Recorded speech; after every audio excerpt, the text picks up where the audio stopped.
محاضرتنا اليوم الثالث متوسط يونت 7 موضوع الابولوجايزنج اللي هي الاعتذار.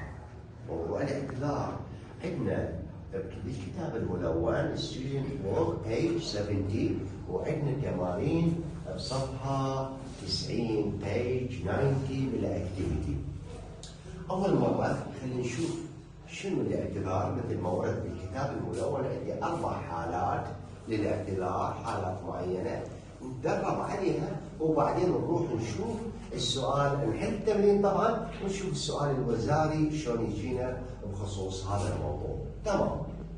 عندي حالات نقدر نمثلها بيناتنا شلون نعتذر. مثلا الحاله الاولى لما الشخص يصطدم بشخص او يدوس على مثلا رجله او كذا بدون ما يقصد، ايش راح يقول؟ والمقابل اللي داس على رجله او وقعه ايش راح يرد عليه؟ تمام؟ وبعدين ذاك اللغه يعني عندي A B و A، اوكي؟ خلينا نشوف هسه من يقدر يجي وياي حتى نقلد الطريقه الاولى او الشغله الاولى هذه. من يقدر؟ عباس دائما متبارع. اوكي عباس انت راح تمشي وراح المفروض توقعني انا يعني راح نسويها بالعكس. اوكي راح اقول لك انت استوى دست على رجلي، زين ايش راح تقول لي؟ تقول لي انا اسف I'm sorry. اوكي انا اقول لك that's okay. اوكي ايش راح اقول لك؟ اقول لك hey you just knocked into me. you just knocked into me. انت شو تقول لي؟ I'm sorry مثلا I'm sorry. يجي I'm sorry اقول لك that's okay. خلينا نجربها. Hey, you just knocked into me. I'm sorry. That's okay. أنا صوتك شوية، خلينا نسويها مرة ثانية. بدنا نسمع. I'm sorry على كذا. I'm sorry سمع المقابل، أوكي؟ يلا. Hey, you just knocked into me. I am sorry. That's okay. تمام؟ هاي الحالة الوسيلة. الحالة شوف الحالة الثانية. الحالة لما تكون مثلا بنية أو حتى ولد وعنده جنطة مدرسة مثلا وواحد يوقعها، فهذا اللي يوقعها شو يقول؟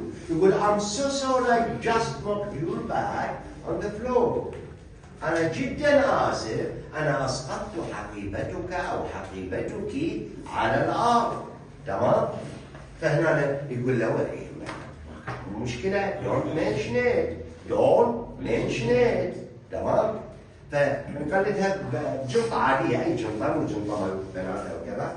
خلينا نقول هذه الجنطة مهدي بها مجال مثلا، مو شرط بنية اللي توقع جنطته ولا مش على جنطة مال مدرسة مثلا حقيبة مدرسية. فراح أقول لك أني I'm so sorry I just knocked your bag on the floor. ايش راح تقول لي؟ Don't mention it. I'm so sorry I just knocked your bag on the floor. Don't mention it. الحالة الثانية. خلينا نشوف الحالة الثالثة. اللي واقع عندي وزاري دير بالكم منها. لما المعلم أو المدرس يقول لكم فتحوا الكتب على صفحة معينة. تمام؟ يقول لكم مثلا open your books at page 43 please. فتحوا الكتب على صفحة 43 رجاءً. مثلا علي ما سمع لسبب او اخر ما سمعني. من قلت فتحوا الكتب على صفحه 34 ايش راح يقول لي؟ عفوا يعني عيد لي الحكايه ما سمعت.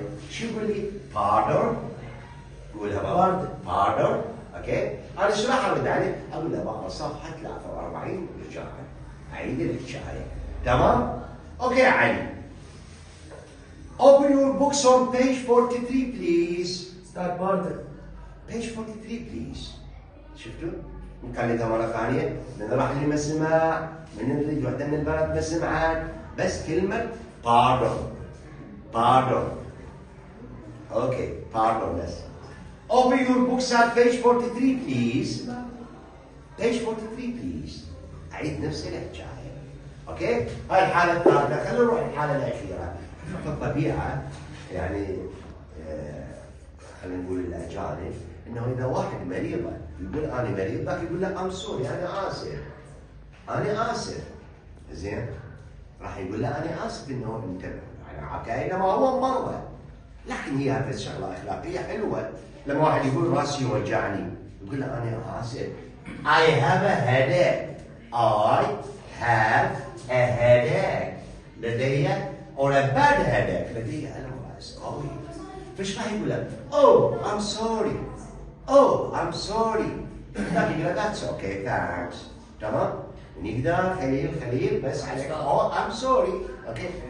I have a bad headache. Oh, I'm sorry. That's okay. Or thanks. That's okay. Thanks. شكرا. نعيدها مرة ثانية. Okay. I have a bad headache. Oh, I am sorry. That's okay. Thanks. تمام؟ هاي الأربع حالات يمكن غرض التدريب. لكن شوفوا لي التمرين. Page 90 activity board. شوفوا لي التمرين. هذه النماذج 3 من عندنا السبورة ما كفت. شوفوا لي الفقرة الأولى. Hey, you just knocked my bag on the floor. أنت توا أسقطت حقيبتي على الأرض. انتبه، مشروط ومعناه. فشو يقول له المقابل؟ يقول له أنا آسف. لا يقول له that's okay. لا يقول له I'm sorry. تمام؟ شوفوا الفقرة الثانية. I'm sorry for forgetting your birthday. أنا آسف أنني نسيت عيد ميلادك. واحد يقول له عباس، يقول له الخليل، يقول له يا ابن الصبح يقول له ترى البارحة أنا جيتك، أنا آسف إني نسيت عيد ميلادك.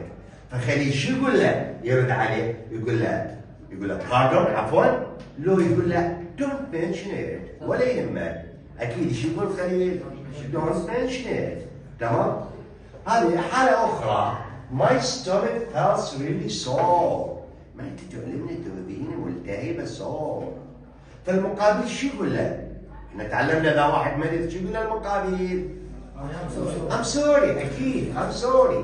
مو يقول له that's okay. يعني كانه ما هو دامع انت ايش حكي؟ يقول له I'm sorry. هذه نماذج من التمرين. وزاري عندنا apologize to your teacher for being late for the class. اعتذر لمعلمك لكونك متأخر عن المحاضرة، عن الدرس، عن الصف.